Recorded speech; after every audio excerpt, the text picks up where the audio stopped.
Hello friends, अभी तक हमने एचसीएफ फाइंड आउट करना सीखा था ईडीएल से। इसमें कोई प्रॉब्लम नहीं है।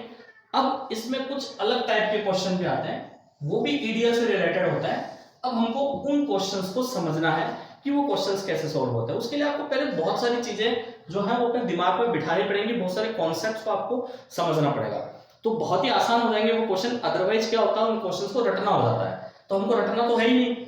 ठीक है, तो मैं आपको समझाने की कोशिश करता हूं। आप सोचिए कि मान लीजिए कोई भी पॉजिटिव इंटीजर है ए, कोई भी पॉजिटिव इंटीजर ए, मैंने उसको नाम दे दिया, कोई भी दुनिया का कोई भी पॉजिटिव इंटीजर है। अगर आप इस पॉजिटिव इंटीजर को 2 से डिवाइड करते हैं, सपोज आप किसी भी पॉजिटिव इंटीजर को किससे डिवाइड करते हैं, 2 से। सपोज q टाइम्स तो वो चला गया, क्वेश्चन भाई कितने कितने कितने टाइम्स तो जाएगा ही वो। सपोज वो q टाइम्स चला गया और आपका r क्या बच गया, रिमाइंडर। तो आप इस a को कैसे लिख सकते हैं, 2 इंटू क्यू यानी 2q प्लस r। समझ रहे हैं नहीं समझ रहे आप इस a को ऐसे लिख सकते हैं नहीं लिख सकते। अब आप मुझे एक बात बताइए, इस रिमाइंडर की वैल्यूज क्या क्या हो सकती है। इस रिमाइंडर की वैल्यू 0 हो सकती है और 1 हो सकती है, बस। इसके अलावा और कुछ नहीं हो सकती। क्यों भाई, ऐसा क्यों? इस रिमाइंडर की वैल्यू 0 और 1 ही क्यों हो सकती है, और क्यों नहीं हो सकती? भैया आप एक बात को ध्यान से समझो, आपने नंबर क्या क्या यूज किया, 2। आप किसी भी नंबर को अगर 2 से डिवाइड करोगे तो रिमाइंडर 0 और 1 के अलावा क्या बच सकता है, 2 तो बच ही नहीं सकता, 2 से ही तो डिवाइड कर रहे हो। भाई किसी भी नंबर को 2 से डिवाइड करोगे तो जो रिमाइंडर है या तो 0, भाई पूरा पूरी बार चला गया, या 1 बच जाएगा। 2 तो रिमाइंडर बच ही नहीं सकता, क्योंकि 2 से ही डिवाइड कर रहे हो। 2 कैसे रिमाइंडर बच जाएगा, 3 से डिवाइड, 3 भी रिमाइंडर नहीं हो सकता। क्लियर है कि नहीं है? यानी आप इस a को या तो आप 2q लिख सकते हो या 2q प्लस 1 लिख सकते हो। और एक इसको रिप्रेजेंट कर रहा है एनी पॉजिटिव इंटीजर। मैंने कोई पर्टिकुलर पॉजिटिव इंटीजर तो लिया नहीं है, मैंने तो कोई भी पॉजिटिव इंटीजर लिया है। यानी कोई भी पॉजिटिव इंटीजर या तो 2q की टर्म्स में होता है या 2q प्लस 1 की टर्म्स में होता है। होता है कि नहीं होता? क्योंकि q क्या, q अलग अलग हो सकता है। यानी दुनिया का कोई भी पॉजिटिव इंटीजर है वो या तो 2q की टर्म्स में होता है या 2q प्लस 1 की में। विश्वास नहीं है? ठीक है, कोई बात नहीं। आप 7 लीजिए, 7 को या तो 2q की फॉर्म में लिख सकता हूं या 2q प्लस 1 की, दोनों में से कोई है। तो आप देखिए 7 को मैं लिख सकता हूं 2 इंटू 3 प्लस 1, तो ये आपका q हो गया, ये 2q प्लस 1 की टर्म्स में आ गया। q हर बार अलग अलग होगा, होगा कि नहीं होगा? ऐसे मान लीजिए आप 10 की बात कर लीजिए, आप इसको लिख सकते हैं 2 इंटू 5, ये आपका q हो गया 2q। हुआ कि नहीं हुआ? आप कोई भी इंटीजर दीजिए मुझे पॉजिटिव, मैं उसको या तो 2q की टर्म्स में लिख सकता हूं या 2q प्लस 1 की टर्म्स में लिख सकता हूं। फॉर एग्जांपल आप 70 ले लीजिए, 2 इंटू 9 प्लस 2 इंटू 8 प्लस 1, ये आपका q हो गया 2q प्लस 1। दुनिया का कोई भी पॉजिटिव इंटीजर या तो 2q की टर्म्स में होता है या 2q प्लस 1 की टर्म्स में होता है। सिमिलरली अगर आप किसी भी पॉजिटिव इंटीजर को 3 से डिवाइड करेंगे, a कोई भी पॉजिटिव इंटीजर है, आप उसको 3 से डिवाइड करेंगे, q टाइम सपोज वो चला गया और r क्या है आपका, रिमाइंडर, तो आप a को 3q प्लस r की टर्म्स में लिख सकते हैं कि नहीं लिख सकते? अब इस स्टेज पर r क्या क्या हो सकता है, क्योंकि आप 3 से डिवाइड कर रहे हैं तो r 0, 1 और 2 के अलावा कुछ नहीं हो सकता। भाई ये तो कॉमन सेंस की बात है। अगर आप किसी भी नंबर को 3 से डिवाइड करते हैं तो रिमाइंडर या तो 0 होगा या 1 होगा या 2 होगा, और तो कुछ हो ही नहीं सकता। क्लियर है कि नहीं है? तो कोई भी इंटीजर जो है आप उसको या तो 3q की टर्म्स में लिख सकते हैं या 3q प्लस 1 की टर्म्स में लिख सकते हैं या 3q प्लस 2 की टर्म्स में लिख सकते हैं। ये भी एक फैक्ट है। यानी कोई भी पॉजिटिव इंटीजर या तो 3q की टर्म्स में लिखा जा सकता है या 3q प्लस 1 की टर्म्स में लिखा जा सकता है या 3q प्लस 2 की टर्म्स में लिखा जा सकता है। एग्जांपल दूं, ठीक है, आप 17 ले लीजिए, 17 को आप क्या लिख सकते हैं, 3 की टर्म ऐसे लिखना है ना, तो 3 से डिवाइड करता हूं, 3 इंटू 5 प्लस 2, ये आपका q हो गया 3q प्लस 2 हो गया था। हुआ कि नहीं हुआ? आप 18 ले लीजिए, 3 इंटू 6, क्लियर, तो ये 3q हो गया कि नहीं हो गया, ये आपका q हो गया। क्लियर है? तो कोई भी इंटीजर 3q या 3q प्लस 1 या 3q प्लस 2 की टर्म्स में लिखा जा सकता है। सिमिलरली अगर आप 4 की बात करें तो कोई भी नंबर ये हो जाएगा, रिमाइंडर आपका 3 हो जाएगा। क्लियर? तो कोई भी इंटीजर जो है या तो 4q हो सकता है या 4q प्लस 1 हो सकता है, 4q+2 हो सकता है या 4q+3 हो सकता है। कहने का मतलब क्या है, आप उस बात को ध्यान से समझें कि मतलब क्या है कि कोई भी पॉजिटिव इंटीजर जो है या तो 2q की टर्म्स में होता है या 2q+1 की में, पहली बात। दूसरी बात, या तो 3q की टर्म्स में हो सकता है, 3q+1 की में हो सकता है, या 3q+2 की में हो सकता है। तीसरी बात, 4q की टर्म्स में हो सकता है, 4q+1 की टर्म्स में हो सकता है, या 4q+2 या 4q+3। ऐसे ही अगर मैं 5 से कर दूंगा तो कोई भी इंटीजर जो है हम उसको या तो 5q की टर्म्स में लिख सकते हैं, या 5q+1 या 5q+2 या 5q+3 या 5q+4, क्योंकि 5 से डिवाइड करेंगे तो रिमाइंडर कहां तक जाएगा, 4 तक।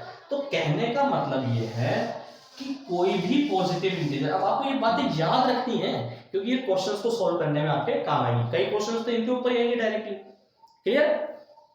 तो अब हम इसके ऊपर कुछ क्वेश्चंस डिस्कस करना चाहते हैं कि क्वेश्चंस किस तरह के आते हैं। देखिए, आप एक एक क्वेश्चन को ध्यान से समझिए।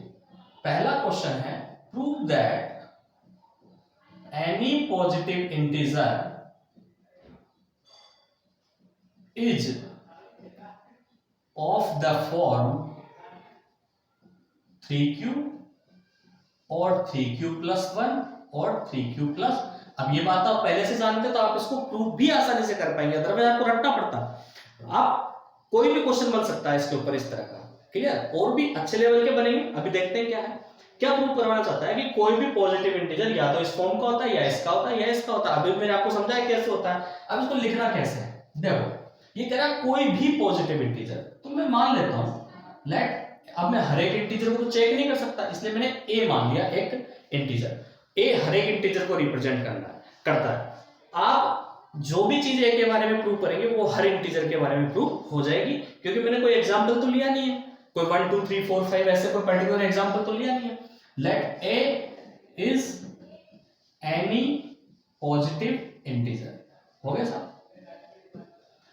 अब वो 3q 3q+1 या 3q+2 की टर्म्स में चाहता है, तो ये कब आया था, जब आपने a को किससे डिवाइड किया था, 3 से। तो मैं क्या कर रहा हूं, apply EDL to a and 3।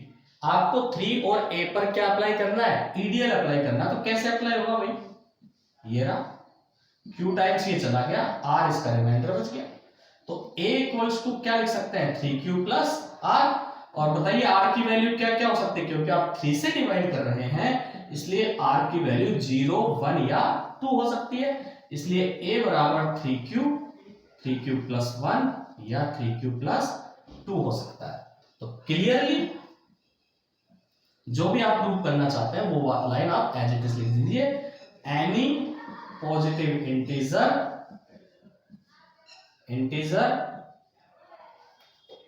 Is of the form 3q 3q+1 और 3q+2। ये बात 2 हो गई। क्लियर?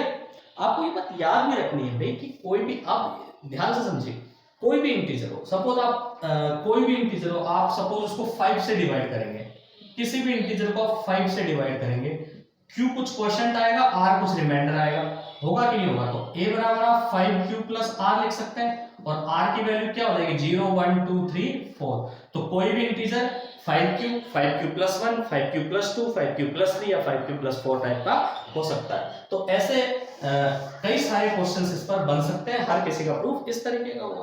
वो जैसा भी आपसे प्रूफ करवाना चाहे आप कर सकते हैं, कर सकते हैं नहीं कर सकते। वो मान लीजिए यहाँ पर 5q 5q+1 5q+2 5q+3 और 5q+4 लिखता, तो आप ईडीएल अप्लाई करते a एंड 5 पर, यहां पर आपका थोड़ा सा चेंज होता, 1 2 3 4 तक चला जाता और ये आपका प्रूव हो जाता।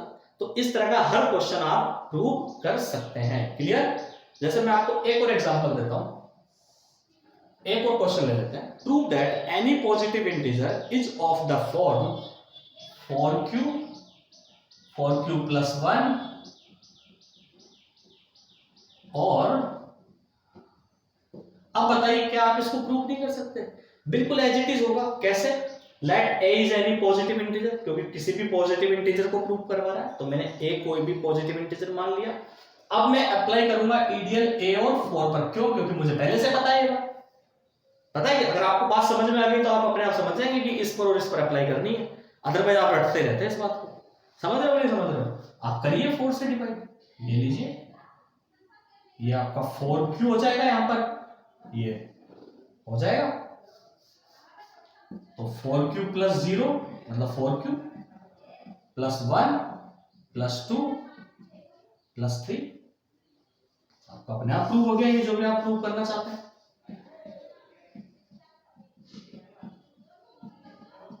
ये लीजिए, ये आपका इस तरह का आपका हर क्वेश्चन इस तरीके से सॉल्व हो जाएगा। क्लियर है? अब मैं इसमें थोड़ा सा अलग टाइप का क्वेश्चन देता हूं आपको, थोड़ा सा अलग टाइप का क्वेश्चन देते हैं। वो क्या? अब थोड़ा सा इसी में घुमा देगा क्वेश्चन को। देखिए क्वेश्चन क्या है, prove that any even positive integer, क्या है? Even positive integer is of the form 2q। बस इतना सा सवाल कि कोई भी पॉजिटिव लेकिन इवन इंटीजर जो होता है वो 2q की फॉर्म में होता है, ये हमको प्रूव करना है। ठीक है, कैसे प्रूव करते हैं? इसने इवन पॉजिटिव इंटीजर बोला, लेकिन मैं क्या करता हूं, a is any positive integer, even नहीं, मैंने मान लिया कि a कोई भी क्या है, पॉजिटिव इंटीजर है। मैंने ये मान लिया साहब कि a जो है कोई भी पॉजिटिव इंटीजर है। अब 2q की फॉर्म में पूछना चाहता है वो, तो मैं ईडीएल अप्लाई करता हूं 2 एंड a पर। ठीक है, करते हैं साहब, q टाइम्स चला गया, r रिमाइंडर आ गया, तो a बराबर 2q प्लस r। बताइए रिमाइंडर क्या क्या होगा, 0 या 1, क्योंकि 2 से डिवाइड किया है तो रिमाइंडर 0 या 1 होगा, तो नंबर या तो 2q हो गया या 2q प्लस 1 हो गया। इससे तो क्या बात प्रूव हुई? इससे ये प्रूव होता है कि कोई भी पॉजिटिव इंटीजर या तो 2q की टर्म्स में होता है या 2q प्लस 1। ठीक है साहब, ये बात सही है, लेकिन हमें प्रूव क्या करना है कि इवन इंटीजर जो होता है वो 2q की टर्म्स में होता है, ये प्रूव करना है। अब आप सोचो थोड़ा सा कि इवन इंटीजर का क्या मतलब हुआ, क्या होता है भाई इवन? आप जानते हैं इवन इंटीजर क्या होते हैं? इवन इंटीजर वो होते हैं जो 2 से फुल्ली डिविजिबल होते हैं। फुल्ली डिविजिबल का मतलब है कि जब किसी इंटीजर को 2 से डिवाइड करें और रिमाइंडर 0 बच जाए तो वो क्या होता है, इवन। ठीक है साहब, ये इंटीजर था, आपने 2 से डिवाइड किया तो रिमाइंडर 0 या 1, तो 0 वाला केस कौन सा है? यही तो वो इंटीजर है जब 0 रिमाइंडर बचा। इस वाले इंटीजर में तो 0 रिमाइंडर नहीं बच रहा, 0 किसमें बच रहा है? इसमें। इसका मतलब ये 2 से डिविजिबल है, इसका मतलब ये इवन है। ये इवन नहीं है क्योंकि ये 2 से डिविजिबल नहीं है, ये क्या है, ओड है। तो क्लियरली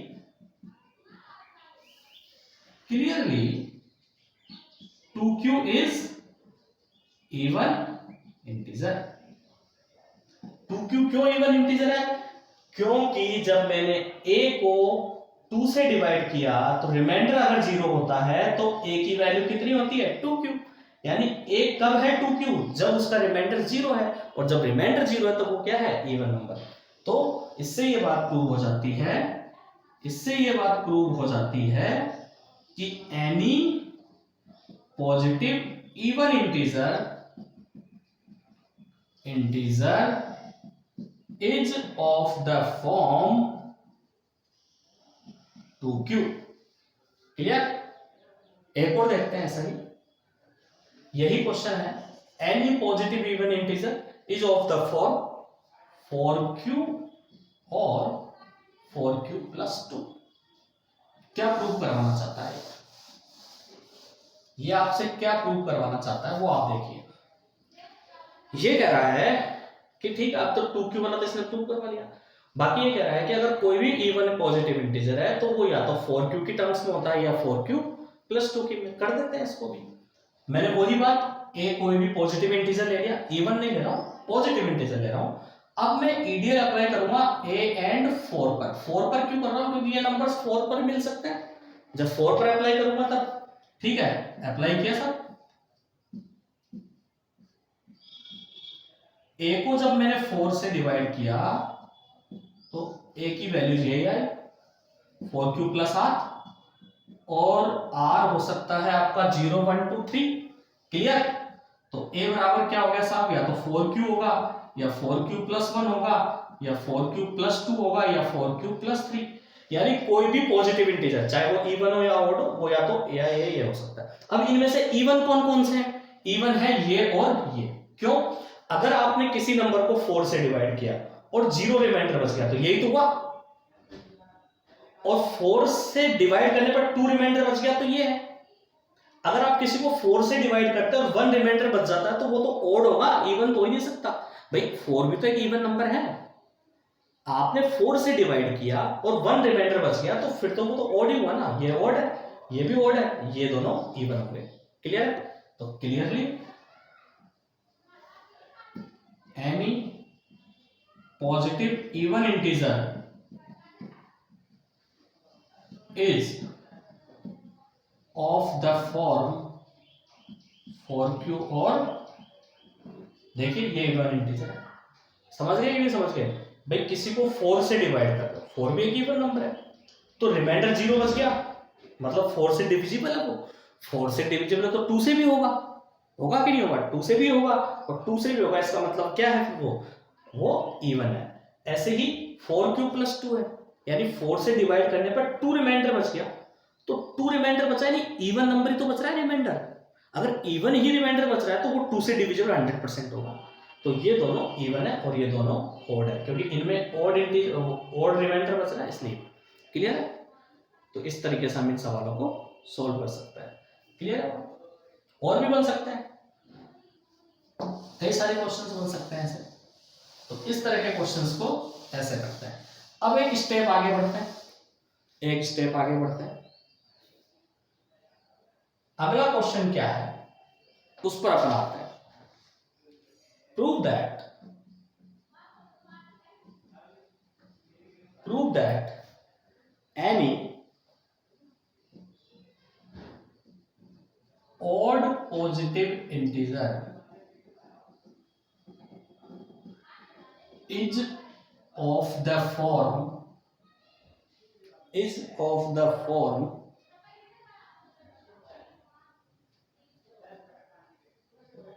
4q प्लस 1 और 4q प्लस 3। सेम क्वेश्चन है, वही काम करना है, बस लास्ट में ऑर्डर लिख देना है। क्या करना है आपको अप्लाई करना है ईडीएल, सबसे पहले let a is any positive integer. A क्या है? कोई भी पॉजिटिव इंटीजर है। आपको क्या करना है? Apply EDL to a and 4 पर आप अप्लाई करेंगे, ये आपका q टाइम्स चला गया, r आपका रिमाइंडर है, तो a बराबर 4q प्लस r की वैल्यू 0, 1, 2 और 3 हो सकती है, तो a की वैल्यू 4q हो सकती है, 4q प्लस 1 हो सकती है, 4q प्लस 2 हो सकती है, 4q प्लस 3। अब आप मुझे बताइए इनमें से ऑड कौन कौन से हैं? ये दोनों ऑड हैं, क्योंकि जब आपने 4 से डिवाइड किया और 1 रिमाइंडर बच गया तो फिर वो क्या होगा? ऑड होगा। 3 रिमाइंडर बच गया तो क्या होगा? वो ऑड होगा। Clearly any odd integer is of the form 4q plus 1 or 4q plus 3। Clear? इस तरीके से ये क्वेश्चन सॉल्व होते हैं। क्लियर है? अब एक स्टेप आगे बढ़ते हैं, थोड़ा सा और क्वेश्चन को हम टफ बनाते हैं। आपको बस कॉन्सेप्ट याद रखना है कि आप जब भी, आपको इंटीजर्स का नेचर देखना है भाई। आप किसी भी इंटीजर को जब 2 से डिवाइड करते हो तो रिमाइंडर या तो 0 होता है या 1, यानी कोई भी इंटीजर या तो 2q फॉर्म का या 2q प्लस 1 का। ऐसे ही 3 से डिवाइड करते हैं तब कोई भी इंटीजर या तो 3q टर्म्स में होता है या 3q प्लस 1 या 3q प्लस 2। और इवन और ऑड का डिसीजन लेना है तो वो जब आप 2 से डिवाइड करेंगे तब पता लग सकता है, क्योंकि 2 एक इवन नंबर होता है, तो इवन नंबर 2q की टर्म्स में होता है और ऑड 2q प्लस 1 की में होता है। ऐसे ही जब आप 4 से डिवाइड करते हैं तब भी आप इवन ऑड का पता लगा सकते हैं, क्योंकि 4 भी एक इवन नंबर है। किसी भी नंबर का ये पता लगाना कि वो इवन है या ओड है, वो आप कैसे पता लगा सकते हैं? जब आप उसको किसी इवन नंबर से ही डिवाइड करें। ओड नंबर से डिवाइड करने पर पता नहीं लगता।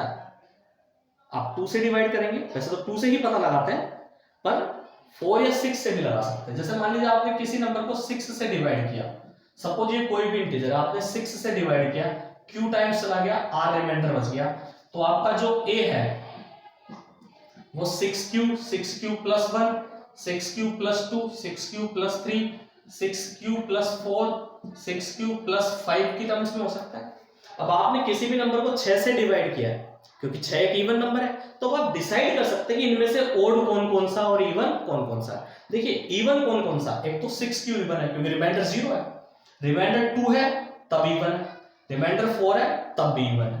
बाकी केसेस में क्या होगा? ओड होगा।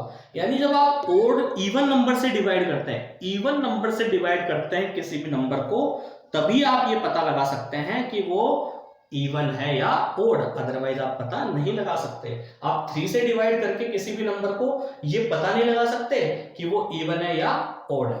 ठीक है, आप अगर इवन नंबर से डिवाइड करते हैं और रिमाइंडर भी इवन बचता है, रिमाइंडर भी इवन बचता है या कुछ नहीं बचता है, 0 बचता है, 0 भी तो एक इवन नंबर होता है, जब रिमाइंडर भी इवन बचता है तो वो नंबर इवन होता है।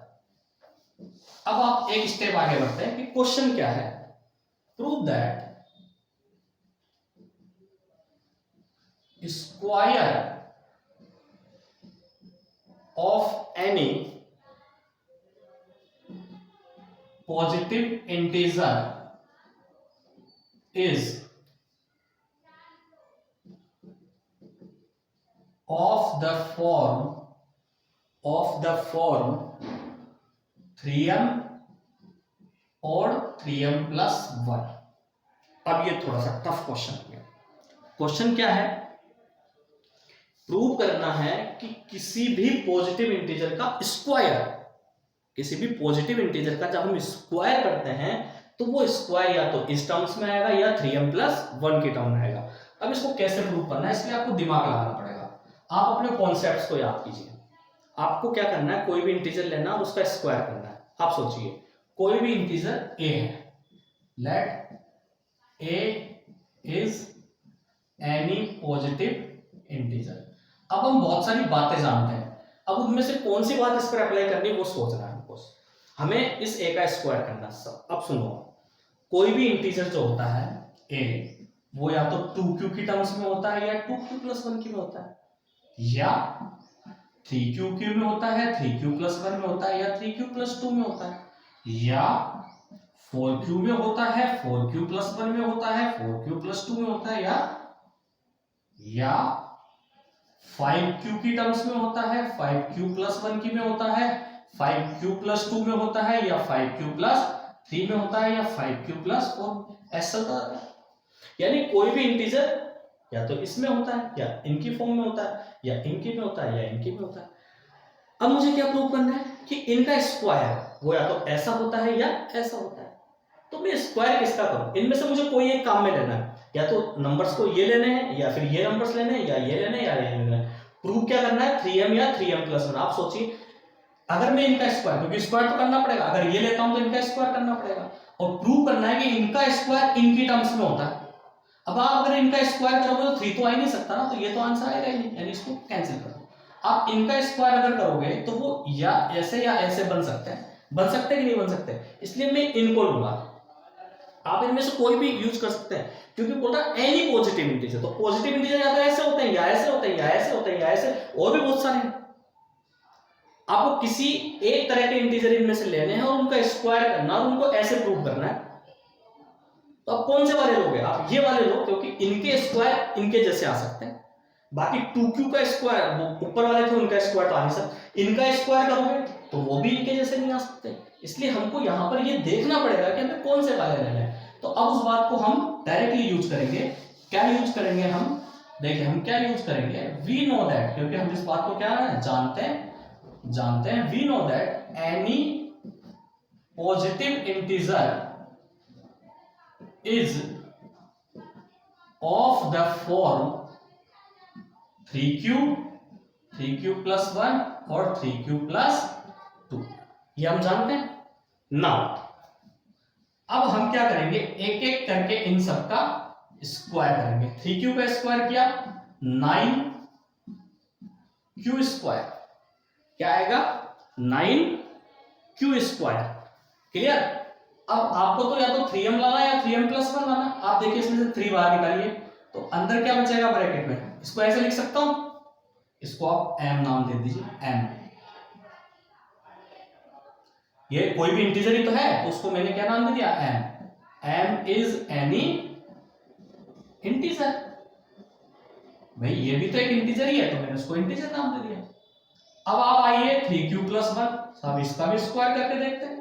हर एक का स्क्वायर करके देखना है। उसने बोला हर एक इंटीजर या तो ऐसा होगा या फिर ऐसा होगा, मतलब हर एक इंटीजर का स्क्वायर। तो मेरे पास तो इंटीजर 3 तरह के हैं, एक का स्क्वायर करके देख लिया, सब इसकी टर्म्स में आ गया। अब दूसरे का स्क्वायर करके देखता हूं, a+b का होल स्क्वायर आपने पढ़ा, 3q का स्क्वायर यानी 9q स्क्वायर +1 + 2ab यानी 6q। आप इन दोनों को एक साथ रखिए, इन दोनों में से आप 3 कॉमन ले लीजिए। 3 कॉमन लोगे तो ब्रैकेट में बचेगा 3q, भाई यहां से कॉमन लोगे तो 3q स्क्वायर तो बचेगा, और यहां से कॉमन लोगे 3 तो 2q बचेगा कि नहीं बचेगा। और ये +1 तो अलग से पड़ा, भाई इन दोनों में से 3 कॉमन लिया तो 3 तो बाहर आ गया, तो यहां से बचा 3q square as it is plus 2 और q एज इट इज। अब इसको मैं m नाम दे सकता हूं क्योंकि ये भी तो कोई इंटीजर ही है, भाई q कोई इंटीजर है तो m भी कोई ना कोई इंटीजर होगा, 3m+1। तो आप तीसरे वाले का स्क्वायर कर लो। अगला कौन है 3q+2, अगला नंबर कौन है, स्क्वायर करो 9q स्क्वायर +4 + 12q। आपको इस नंबर को या तो 3m की टर्म्स में लाना है या 3m+1 की। तो ध्यान से देखना, ये 9q square as it is, 9q square as it is, 12q as it is. इस 4 को लिखो आप 3+1, इस 4 को क्या लिखूंगा 3+, इन सब में से 3 कॉमन ले लो, क्या बचेगा, यहां लिख देता हूं 3 कॉमन लिया तो 3q स्क्वायर + 4q +1, और ये +1 तो अलग से है, तो ये क्या आ गया आपका 3m+1, ये कोई भी इंटीजर। तो आपने देखा कि कोई भी इंटीजर का जब हमने स्क्वायर किया तो वो या तो 3m की टर्म्स में आया या 3m+1 की टर्म्स में आया। तो ये बात क्या हो गई, प्रूव हो गई। इस तरह के क्वेश्चंस को हम और भी डिस्कस करेंगे आगे, लेकिन हम इसको डिस्कस करेंगे अगले लेक्चर में। आपको जो आज पढ़ाया गया आप इसको अच्छे से पढ़ें, आप इन क्वेश्चंस को वापस एक पेज पर लिख करके ट्राई करें, फिर हम अगली क्लास में इस तरह के और अलग टाइप के क्वेश्चंस को डिस्कस करेंगे। ठीक है, थैंक यू।